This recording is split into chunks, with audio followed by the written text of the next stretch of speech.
میرے پیارے دوستوں، میں آپ کو ایک اہل حدیث کی، ایک انسان کی بات بتا رہا ہوں، اور وہ میرا قریبی رشتہ دار ہے۔ وہ 3 بھائی ہیں، ایک بھائی اس سے بڑا ہے اور ایک چھوٹا ہے، وہ بیچ کا ہے۔ اور پہلے وہ بریلوی مسلک میں تھا، وہ پورے اس کے بھائی بھی ابھی بھی اس کے ماں باپ سارے وہ بریلوی مسلک سے ہی تعلق رکھتے ہیں ابھی بھی۔ وہ بہت پریشان حال تھا، کہیں اس کی روزی نہیں لگ رہی تھی، اور وہ 2 بھائی تھے، ایک بڑا تھا ایک چھوٹا تھا، ان کی روزی لگ گئی اور اس کی روزی نہیں لگ رہی تھی۔ گھر والے کہتے ہیں کہ تیری بیوی نے تیرے اوپر کچھ کروا دیا ہے، تیری روزی روٹی بند کروا دی ہے۔ بیوی کہتی ہے کہ تیرے ماں باپ نے تیری روزی روٹی بند کروا دی ہے۔ تو کبھی وہ اپنی بیوی کے ساتھ میں کہیں مزاروں پر جاتا، کہیں علاج کرنے والوں کے پاس میں جاتا، تو وہاں جاتا تو وہ بتاتے ہیں کہ تمہارے جو قریبی کون ہے، تمہارے جو تم سے ناراض کون لوگ رہتے ہیں، انہوں نے تمہارے اوپر کروایا ہے۔ اور پھر وہ اپنے ماں باپ کے ساتھ جاتا ہے، ان کے ماں باپ لے کر جاتے ہیں کہ چل تو بیٹے، تیری روزی نہیں لگ رہی ہے، تو چل ہمارے ساتھ اس مزار پر چل، اس سیانے کے پاس چل، اس پیر کے پاس چل۔ تو وہاں لے کر جاتے ہیں ان کو، تو وہ کہتے کہ اس کے اوپر کرایا ہوا ہے، اس کی روزی روٹی بند کروائی ہوئی ہے۔ تو ماں باپ پوچھتے کس نے کروائی، کہ میں یہ نہیں بتاؤں گا لیکن ہے قریبی ہے۔ تو ماں باپ کا شک اس کی بیوی پہ جاتا ہے کہ اس کی بیوی نے کروا دیا، اور بیوی کا شک جاتا ہے کہ اس کے ماں باپ نے اس کے اوپر کروا دیا۔ یعنی بہت حالات خراب تھے، اتنے حالات خراب ہو گئے کہ اس کے ماں باپ نے اس کو گھر سے نکال دیا کہ تمہاری بیوی کہیں پر جاؤ، کرائے کے مکانوں میں رہنے لگا۔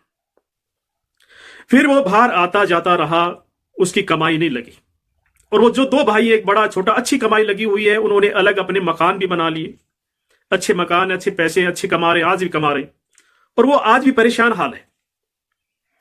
پھر اس نے کچھ پیسے بیاج پر اٹھا کے کیسے نہ کیسے کر کے بیچارے نے ایک چھوٹی سی جگہ لی، وہاں پر 2 مکان بنائے۔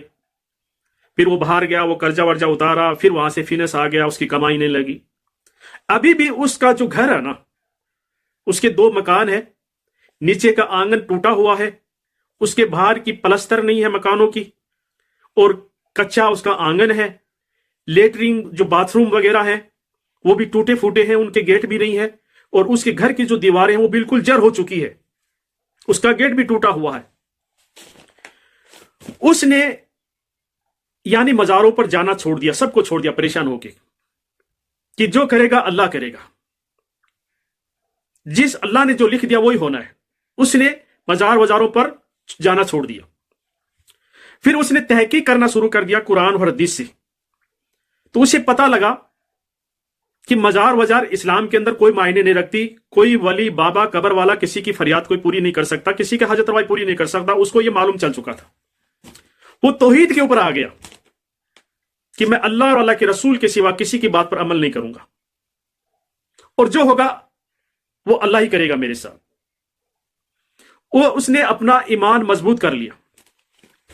اس کی ماں نے بہت بار کہا کہ بیٹے، تو ولی اولیاء کو نہیں مانتا، ان کی نیاز فاتحہ نہیں لگاتا، اسی لیے تو پریشان حال ہے۔ بہت بار اس کی ماں نے کہا، اور ایک بار اس کی ماں گھر پر آئی، اسے آتی رہتی ہے ماں گھر پر، اور آ کر اس کو کہا کہ میرے بیٹے، تیرے لیے میرا کلیجہ جلتا ہے کہ تو غریب ہے، تیرے مکانوں کی حالت بہت خراب ہے، خستہ ہے، تیرے جو اولاد ہے وہ شادی کے لائق ہو گئی ہے، تیرے پاس گھر نہیں ہے صحیح سا، تیرے پاس پیسہ نہیں ہے، تیرے بچوں کا کوئی رشتہ نہیں کرے گا۔ بیٹے، تو ولی اولیاؤں کی نیاز فاتحہ لگوا، تو مزاروں پر چل، میرے ساتھ چل، تو جد نہ کر، تو برباد ہو گیا۔ اور وہ تیرے دونوں بھائی دیکھ، تیرے دونوں بھائیوں کے پاس اچھے مکان ہیں، وہ مہینے کے لاکھ روپے کماتے ہیں، ان کے پاس پیسے ہیں، انہوں نے ایکسٹرا زمینیں خرید رکھی ہیں، ان کی بیوی دیکھو گلے کے اندر ہار پہن کر گھومتی ہے، لیکن تیری بیوی کے پاس کچھ بھی نہیں ہے، ایک سونے کی انگوٹھی بھی نہیں ہے۔ وہ سنتا رہا بیچارہ بیٹھا بیٹھا۔ پھر اس نے کہا کہ میری ماں، اللہ کو چھوڑ کر میں کسی کو حاجت روا نہیں مانوں گا، چاہے مجھے موت آ جائے، چاہے میرے بیوی بچے سارے ختم ہو جائیں،